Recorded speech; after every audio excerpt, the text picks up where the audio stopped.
welcome everybody. Today we are taking a look at Alien vs. Predator, a 1994 beat 'em up from Capcom that some say is the best beat 'em up game of all time, and that Capcom outdid themselves, and this is even better than Final Fight, their absolute masterpiece. I think perfected the beat 'em up genre.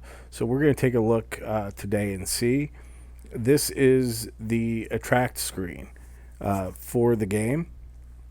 There is no sound on it, which I find to be odd. Definitely unusual, but there is some cool stuff that I really want to show you that goes into what makes this game so great once we kind of move past this. And here at the start, I will be making a couple edits just to save time so we can look at the character profiles and the special moves that they each have.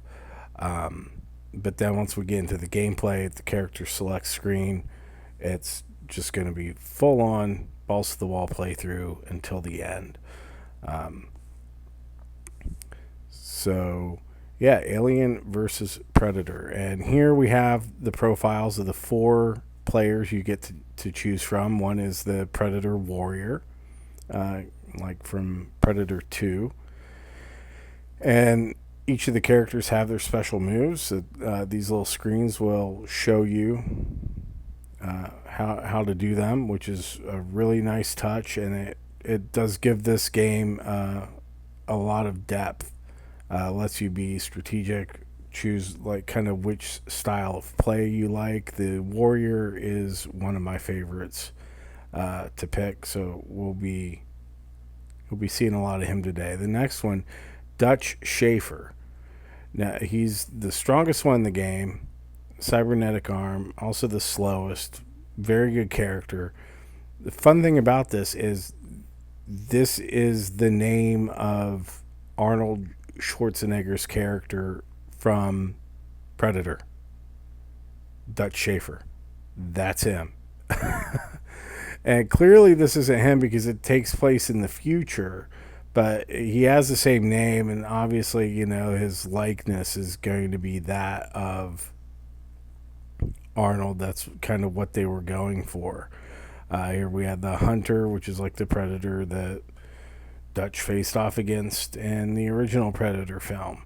Another popular one. But yeah, going back to the character of Dutch, he has his cybernetic arm. So each of the playable characters that you get to choose from have melee weapons that they carry, and they'll drop if you get hit, except for Dutch. Dutch has his cybernetic arm with the gun built in, and I think this was a nice Easter egg from Capcom because, well, I'll get to that. But right now we have Lynn Kurosawa, popular character. A lot of people like her. Definitely the fastest one in the game. And normally I do like the fast characters, but I don't enjoy playing with her as much. You will get to see some gameplay with her, but we won't be choosing her as much. She was pretty popular, though, and has gone on to have cameos in a number of games, including in with a Street Fighter Alpha 2. I believe she's in the hot tub. Time to hunt. Let's get started. And this will basically take us through the intro, but now with sound. So you had to pay to get that sound.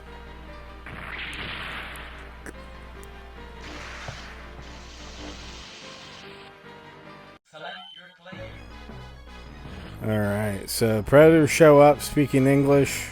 Come with me if you want to live. I think we're going to start with Dutch because I want to go through the kind of what I think are Easter eggs.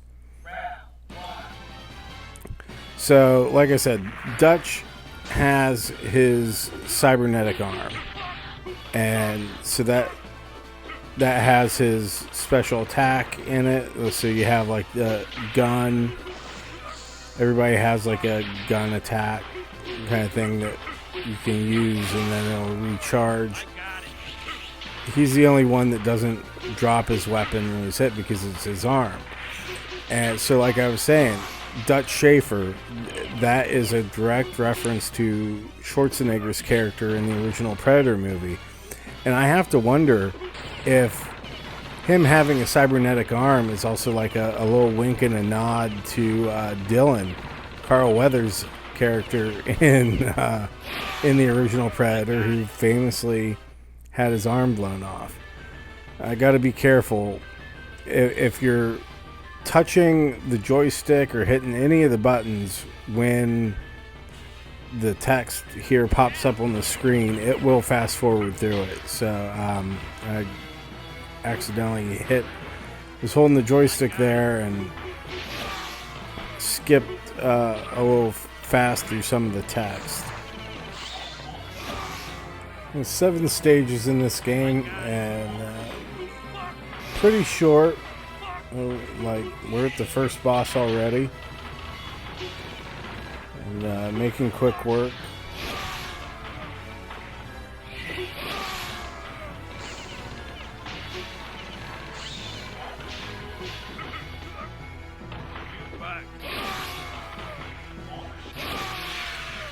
So you see, using the special too much, it'll overheat and won't let you use it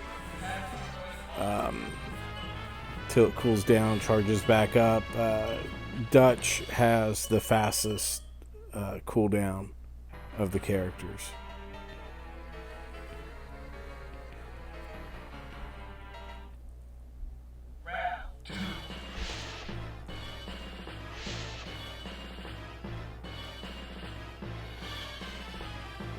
Uh-oh, shit. Them aliens in the ceiling.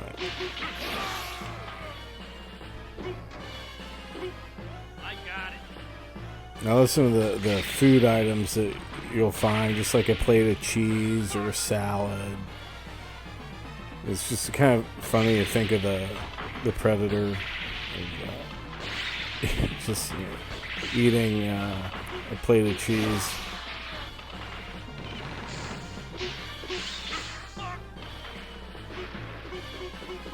The super, once we pick that up, it gives us that kind of unlimited special for a time. You have like the little timer that appears there above his head. It's like 10 seconds or whatever. Comes in handy.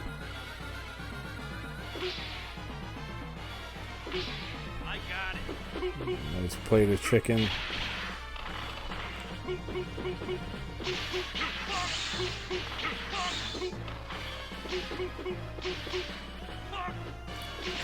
Dutch definitely handles more like Hagar from Final Fight. It's interesting how, like, alright, demonstration, that pops up, and when it does, okay, you're in a cutscene. I got it. It's still possible to fast forward through the text, though, so I gotta watch for that and be careful so we can get the whole story. Smash that. Get the elevator moving. I got it. I got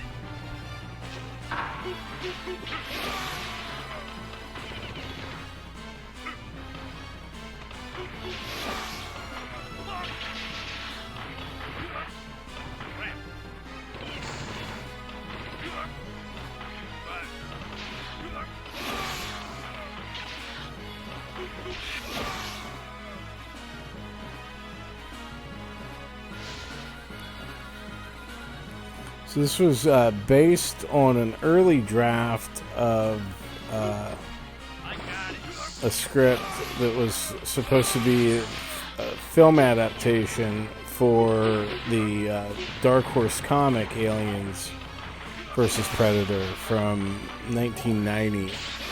But that was in development hell. And I think so Capcom just kind of went ahead and did their thing. They had it, why not? Let's release a game. And of course then when the movie finally came out, did it again, sorry. Razor Claws. I like that they give the bosses and the different aliens different names. Yeah, so the movie came out in 2004. Not very good. I mean, like, it's been a long time since I've seen it. I definitely thought they could have done a better job with it. But that went with a completely different story. But yeah, I think the idea was Capcom thought that the movie was going to be closer to what they had for the game. Let's go with Lynn. Just finish the boss off real quick.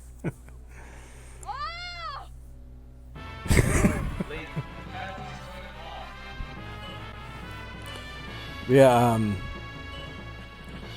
so I think when Capcom was working on this, they thought that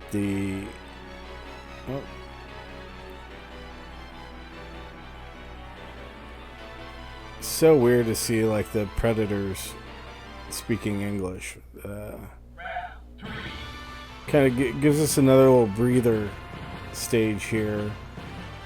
We have like the gun fully powered up, and this is just the shooter stage.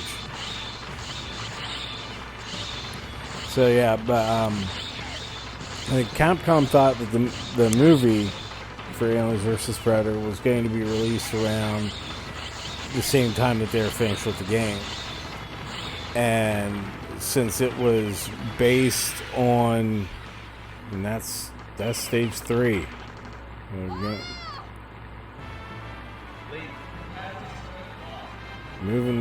Moving fast through the 7 stages in this one. Yeah, so but since the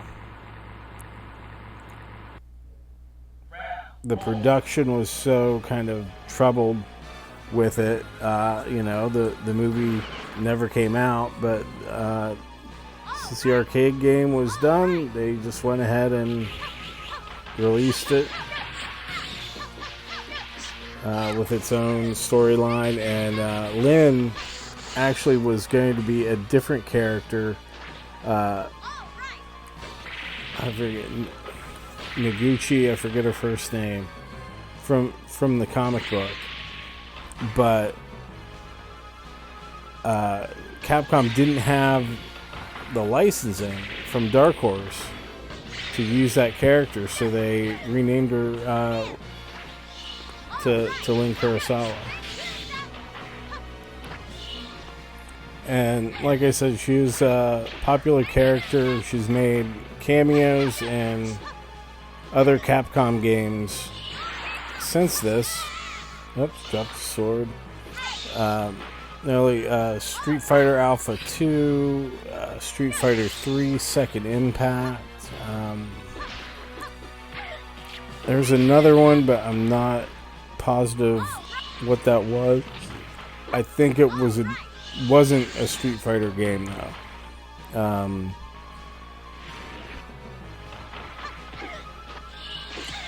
And I think a lot of the character design of Ibuki in Street Fighter was based off of Lynn here. Let's go with the Predator Warrior. Probably one of my favorites to play. So we'll pick up that super, start using that as much as possible.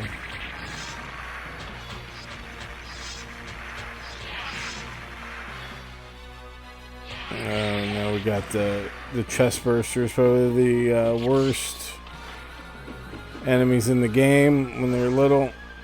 Just a lot harder to hit, and there's always a lot of them, and really annoying. And one of the neat things is you can lose your melee weapon. Like I said, it'll get knocked out of your hands when you get hit. And if you don't pick it up in time, it'll flash and it'll disappear, and that'll be that until your next life. Then you get it back. We've got to take these eggs out as fast as possible. And this was, there are 4 playable characters, but the max that you could have playing at one time is 3 players on a cabinet. Most of the ones I saw were 2 players of this. I'm not sure. No, I remember there was Goldmine had this, and there was a 3-player cabinet there. But the regular arcade back in the day only had the 2-player one. They didn't really have much for 3-player cabinets at that arcade. Come to think of it, they always stuck to 2 players. So, put some quarters in. The hunt must continue.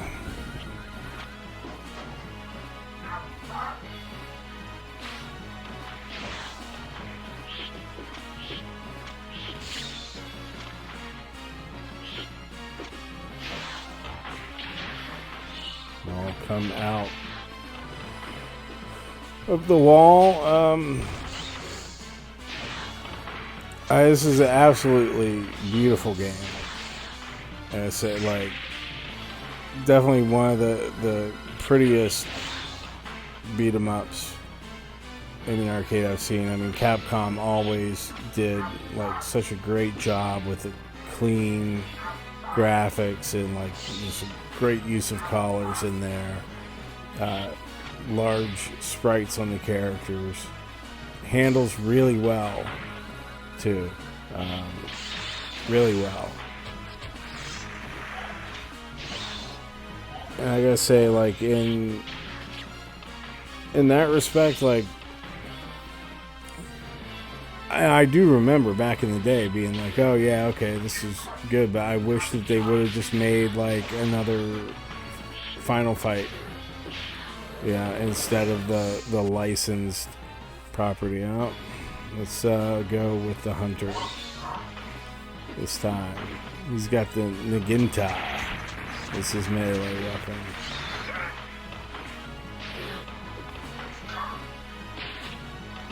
I can always see that, and I keep thinking of the song from the League, Naginta, Naginta. Check out my Naginta. God. Oh, I'm sorry.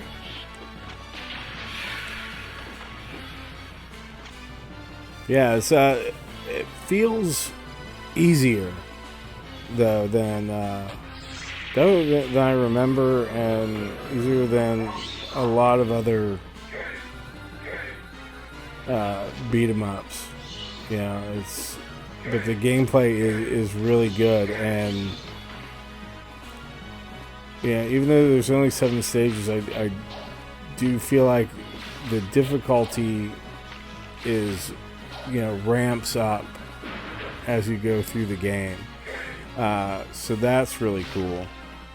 And it also makes it seem like Capcom might have had more plans for this than what happened, like, for home releases.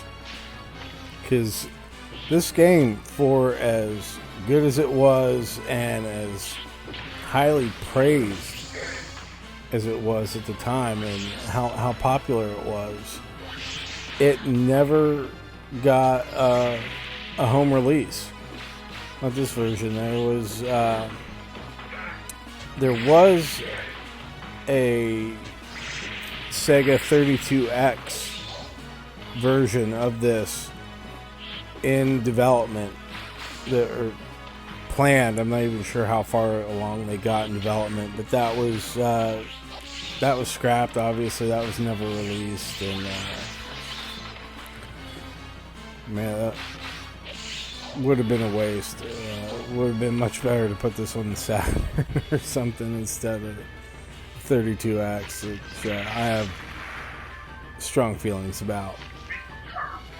Activision did release a crappy Alien vs. Predator beat 'em up game on the Super Nintendo, but again, it was Activision. It definitely wasn't a Capcom beat 'em up, and it's widely considered to be a crappy game, like mediocre at best. So no home releases. The only way you could play this was in the arcade. Although I did find out that let's go with Dutch to finish off the Queen here. Why not?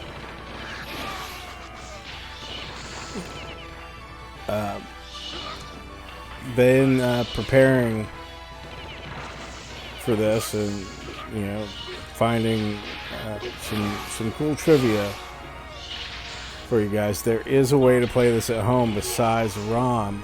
The Capcom home arcade system that was released in 2019 has Alien vs. Predator on it, so it has this game on it. So that was like the only home release this game received was in 2019 for the Capcom home arcade. There's some good games on that too. You get,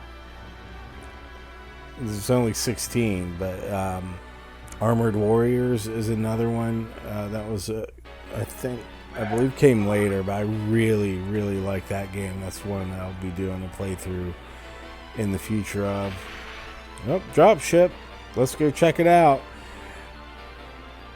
They just killed the Queen, so it's like I wonder why the Predators are decided to stick around. It could have hinted at that a little better. Maybe there's still something to it. Yeah, also on the Capcom home system, besides Alien vs. Predator, we have Armored Warriors, underrated, kind of forgotten hidden gem of Capcom's beat 'em up library. So I'm going to do a playthrough. Captain Commando is a good one. Of course, Final Fight's on there. Ghouls and Ghosts, and Street Fighter 2. And Strider. So it's a very cool way to get the arcade experience at home. It's got like the Sanwa joysticks and buttons on there. So very cool little system.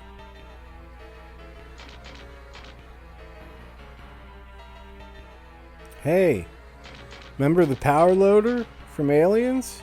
Remember that? Oh, I remember. I got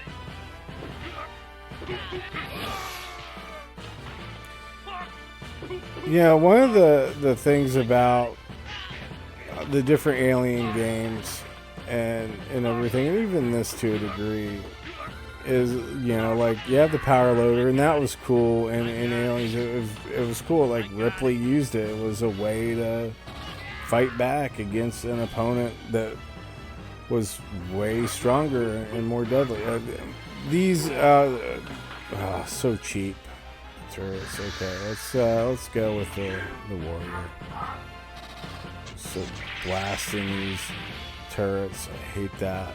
You're just walking and then boom, you get hit. So they're ramping up the difficulty.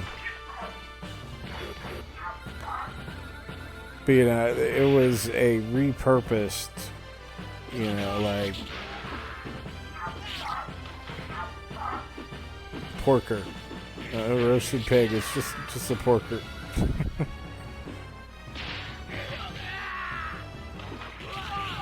be industrial use, repurposed as like a fighting machine, and then like in the games and stuff, it's treated more as like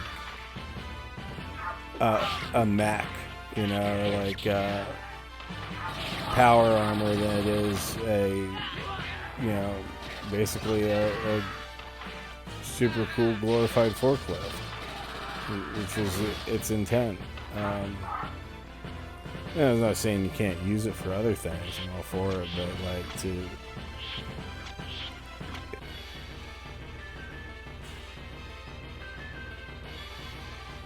I will hunt you all down. Your hunt ends now with your death. See, like, yeah, you could definitely use a power loader against a predator, same as you would an alien, but I don't think, like, especially in the military, it's not going to be your first weapon of choice, you know, like, if you don't have anything else, well, shit, okay, I'll try the power loader.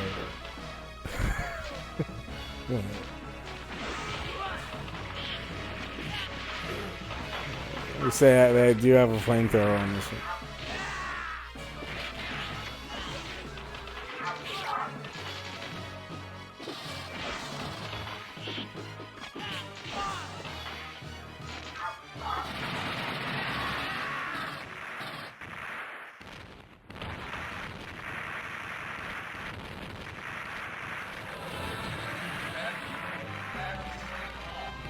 All right, it's a nice explosion. When the power loader, oh my god, it's still going.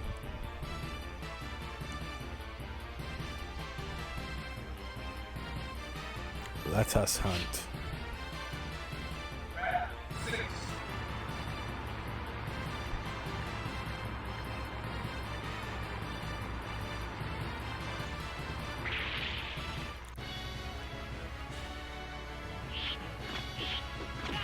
Yeah, I mean, okay, there's a lot with the story to,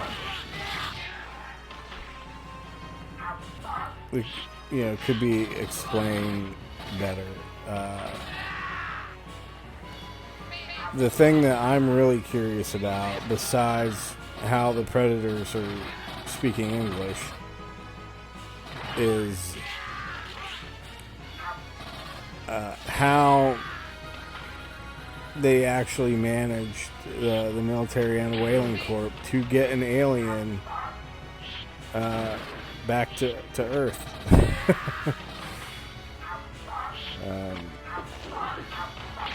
Get that burger, come on.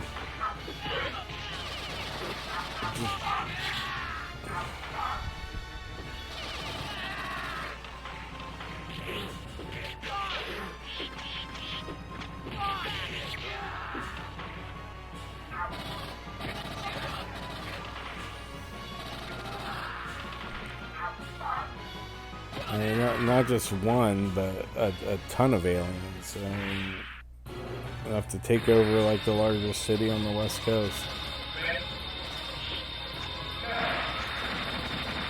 Bonus stage. Smash the elevator. Control. Make sure that front panel is the hard part. There we go.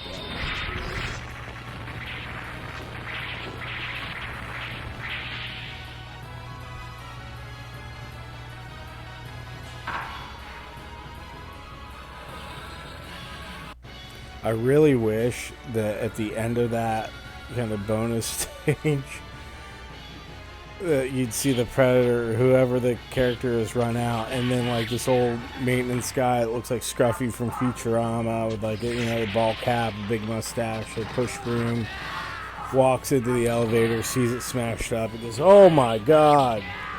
Just like the car smashing bonus stage in Final Fight. That would have been that would have been fun. Speaking of Final Fight, I guess it's time. We've been through this a lot to draw some more comparisons. So for the people who have said that this is better than Final Fight, I mean, there's definitely improvements, and this is absolutely a masterpiece. And I'm gonna wait to give my final verdict until the end, but I still think Final Fight is a better game at this point. This is absolutely a masterpiece, though. Don't get me wrong. And I'm really surprised at how good this is. Honestly, I know it's Capcom, and there's that expectation of excellence that comes with a Capcom beat 'em up game. But I just, I never had much faith in licensed property games, and I gotta say, this is how to do a licensed property right. And Capcom absolutely nailed it right out of the park there. So as far as licensed game beat 'em ups go, I know we still got a good bit of game left, but this is probably the best one I can think of.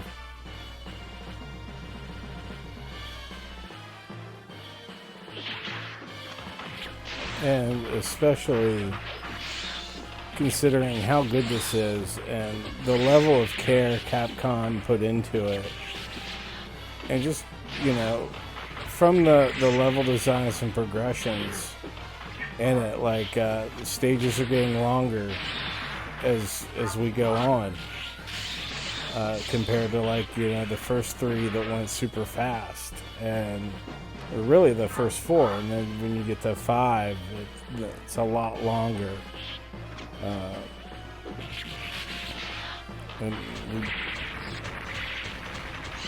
But it's really surprising to me that there wasn't a proper home release for this, and I mean, it's a shame that it won't.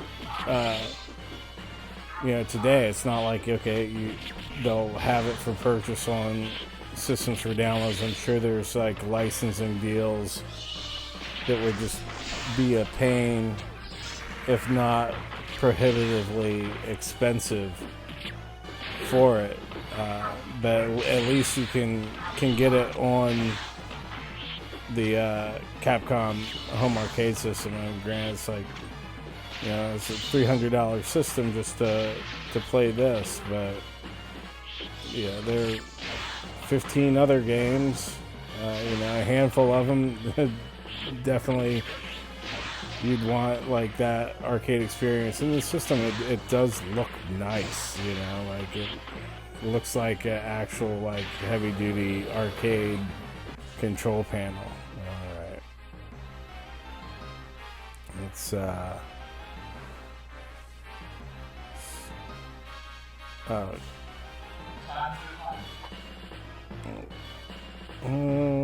let's go with going back to the Warrior. Let's finish this out. Maybe I'll switch up guys next time. But yeah, especially considering that. Here we go.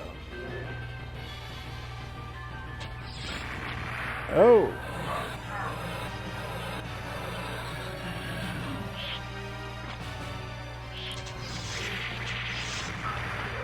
Here already against the Mad Predator.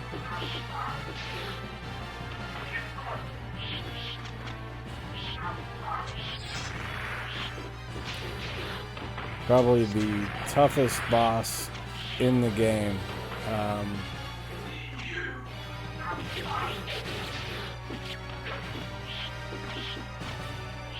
I love how he moves and activates things, or it seems a lot like the movie Predator.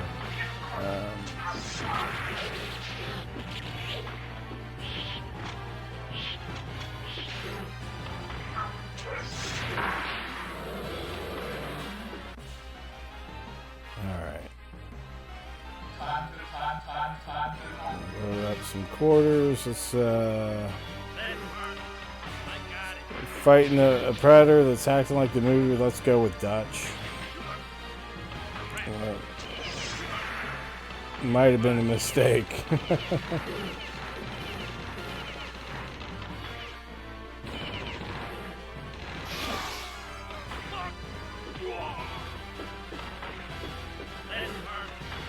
Can't just cover ourselves in mud now. Rush. Crap.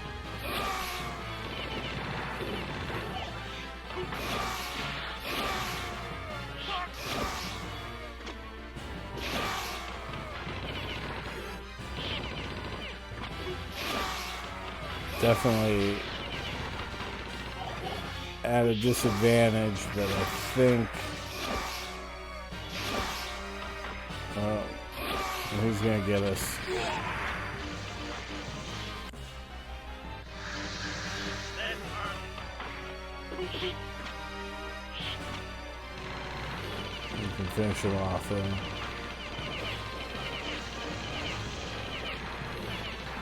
There we go.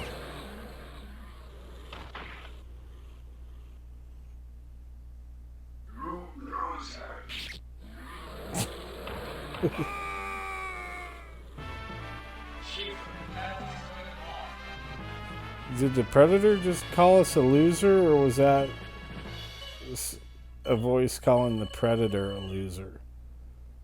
It said, "You loser."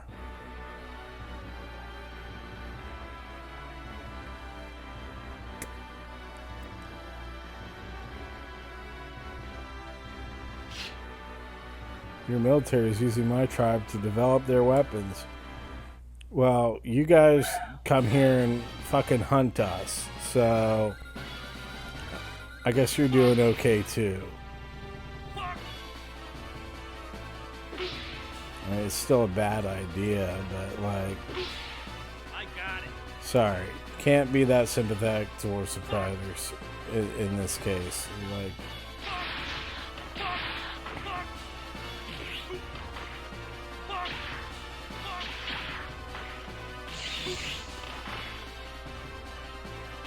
I think it's an insane idea, but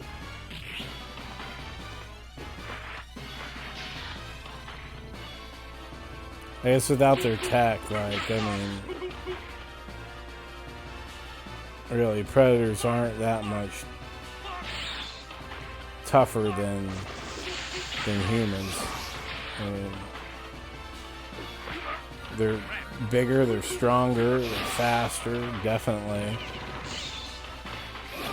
But like, how much of their hunting is instinct and how much is training? That's what I want to know. That's an important question to ask. Crap. I got it. Yeah, so this was released on the CPS2 hardware in 1994, and the CPS2 came out in '93. And the first game for that was Super Street Fighter 2. I want to say, could be wrong, but Hyper Street Fighter 2.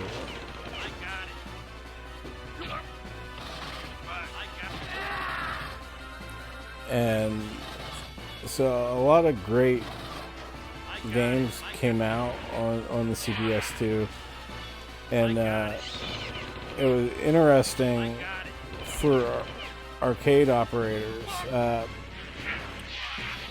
So the way the CPS2 works is that there are basically two boards for it. One was like the system board, and then the second one was the B board, or like the where the game was. So they all shared like system boards, but like you'd have different game boards, depending on what game it was. So it was almost like a cartridge kind of thing. And this was changed from the CPS 1 because that was a lot of bootleggers were able to bootleg games with the CPS. Oh god, we got these.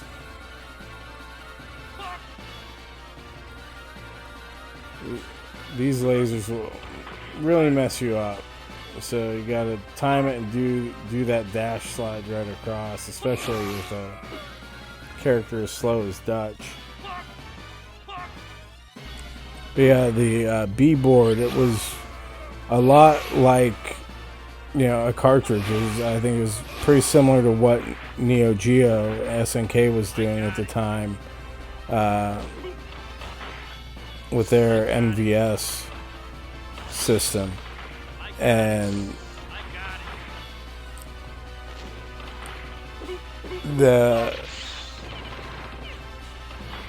they were color coded by region. So if you see like a blue box, like, okay, that was for North America. I think Japan had green ones, and so that was like their way of like region coding them. But they were really paranoid about bootleggers. I mean, especially you have a hit like Street Fighter 2. Yeah, you don't want people to be able to bootleg it. So they really went out of their way on the CPS2 to make it like impossible to bootleg. And the downside of that was one of the safeguards that they put in was a suicide battery. So the B boards had like the decryption keys in order to run the game. So it was part like, okay, if you have like the blue North America A board, you need like the blue B board to run it, and it does the check. But it was a battery backup in there, and over time, the battery's going to die. And so once the battery goes, then that's it. You have a nice arcade brick, C-beam, like the nice plate of fish. But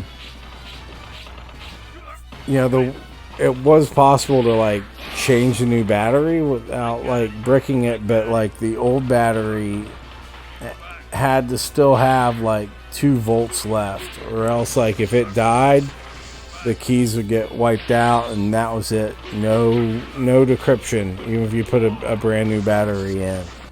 So like the board would just die even if you're using it legally after a certain amount of time, and you'd have to contact Capcom and pay a fee to get it replaced. So eventually in the early 2000s, like around 2007, somebody was able to reverse engineer the encryption method. Overheated, and that allowed people to start using the CPS2 games to back them up so they could be used in MAME and whatnot. And in 2016, somebody like managed to reverse engineer like the whole thing so it could de-suicide like dead games without making like hardware modifications, which is pretty cool. Definitely important from a game preservation standpoint with a system like that. And the CPS 2, it was from 93 to 2003, so Capcom got like a good decade of use out of it. Hyper Street Fighter 2 was the final game released for CPS 2.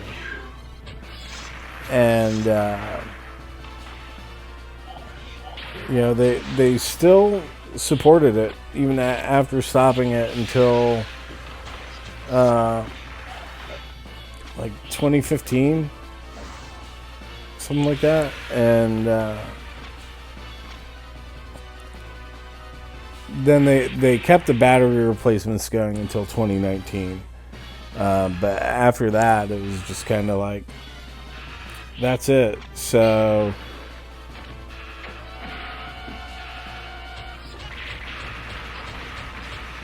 really makes you worry about like the future of like game preservation with systems like that, where it's like even old arcade games, it's like,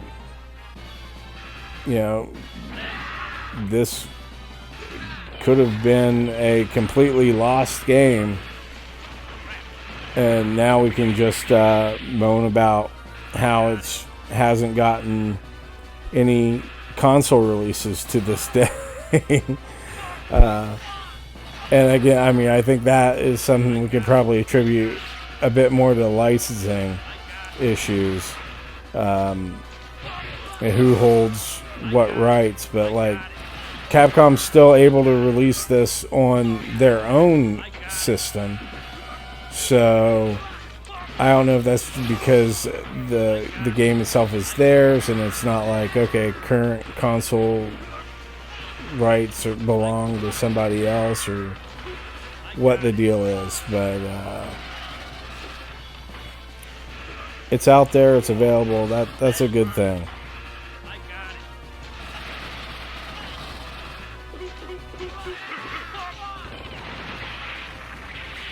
I said the music in this is really good. The sound is great.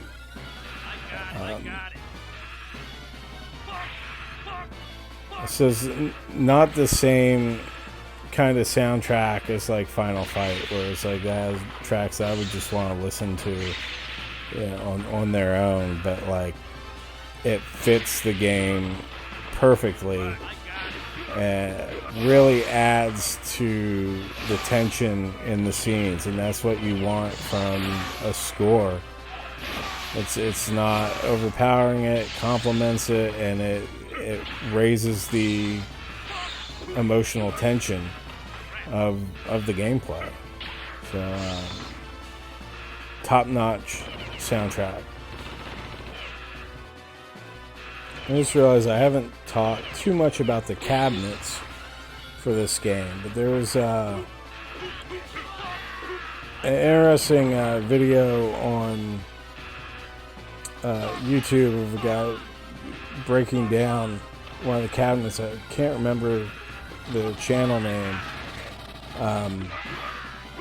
but the cabinets were like a Big Blue that I saw with like a different topper to it, and it was what Capcom was doing. They had these cool Big Blue cabinets, and the guy was showing one. It was like, oh yeah, this was Aliens vs. Predator. It was in the 3-player cabinets, control panels, and the cabinet itself was all labeled as a Street Fighter 2. Let's I'll go with the Hunter. We'll mix it up a little bit. Yeah, it was a Big Blue cabinet. Just like to get that super and stand there and just blast everything.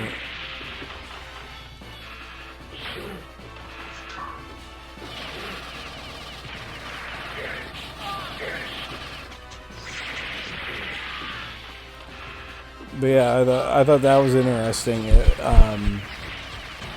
Because the control panel itself, it wasn't like modified. It was for AVP. So it was like they had these cabinets and these separate 3-player control panels.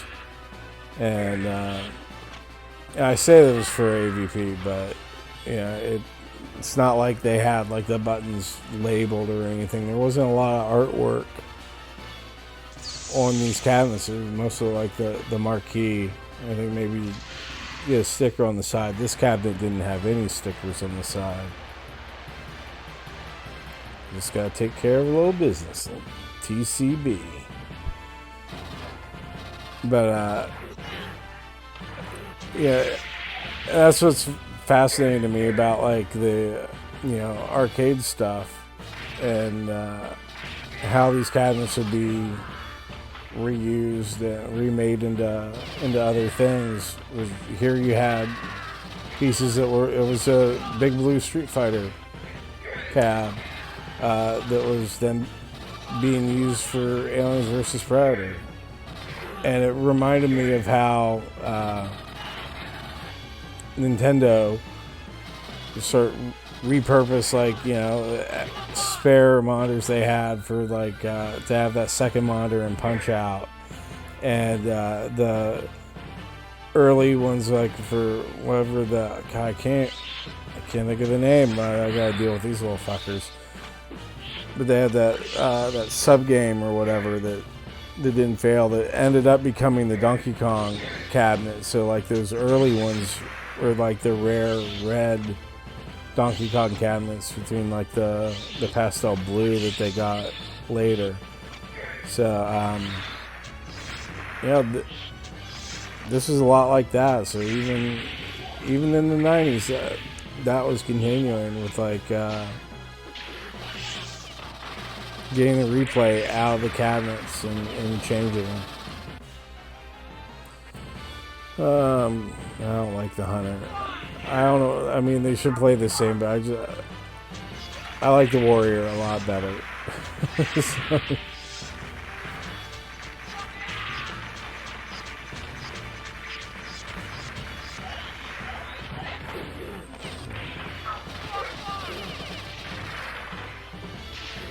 it's cool when you come back and change characters. You can pick up the other character's weapon. Of course, the second you get hit, you drop it and it's gone. So you didn't get to use the Naginta with the Warrior too much. Demonstration, all right.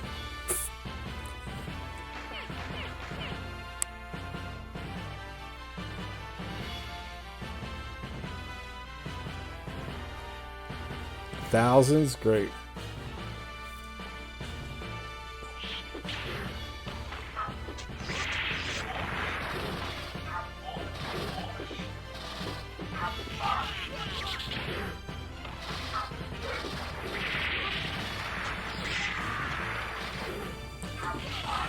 Finally approaching the final battle here.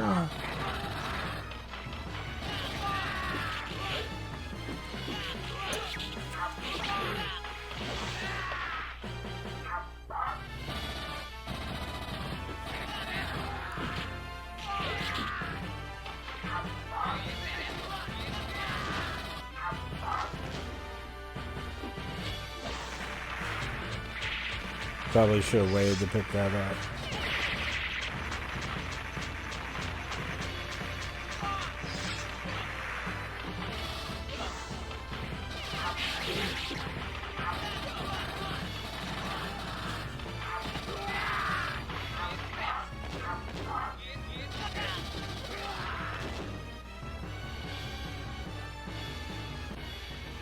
Oh.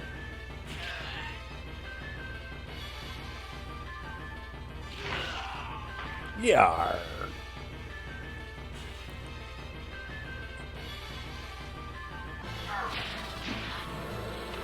Yeah, now we're having the real alien queen fight. Let's stick with the warrior against the ultimate prey here. As much use as we can out of that super.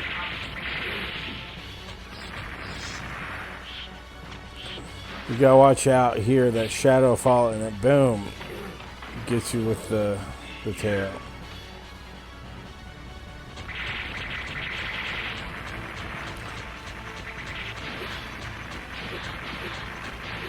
And hopefully I'll be able to get that pig roast. There's that porker. There we go. Oof.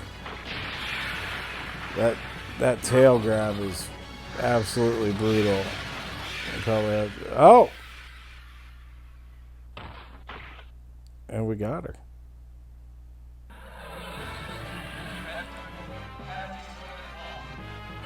I was not expecting that. I wasn't expecting her to go down so quickly.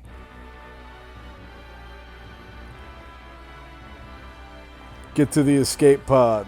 I have to think that's another little reference. Get to the chopper. Get to the escape pod. So that is Alien versus Predator. Definitely one of Capcom's beat 'em up masterpieces. And now comparing it to Final Fight, which I think is about as perfect of a beat 'em up as you can get. How does this rank? I mean, there's definitely improvements, as you would expect, and from '89 when Final Fight came out to '94 when this came out. But I still have to say Final Fight is still the better beat 'em up game. This is absolutely fantastic on every level. It's definitely how you do a licensed game right. But overall, I still got to give it the Final Fight. This was a little easier than I was expecting. And that's not bad. This is and it's not like it wasn't challenging at points, but it kept you going, but it didn't have as much tension as I was used to. So definitely a 9 out of 10 game though for a beat 'em up. Definitely worth checking out. So that's game over for us today. Thanks for watching. Don't forget to like and subscribe to my channel. I'm going to do more playthroughs like this every week. So till next time, thanks for watching, and I'll see you.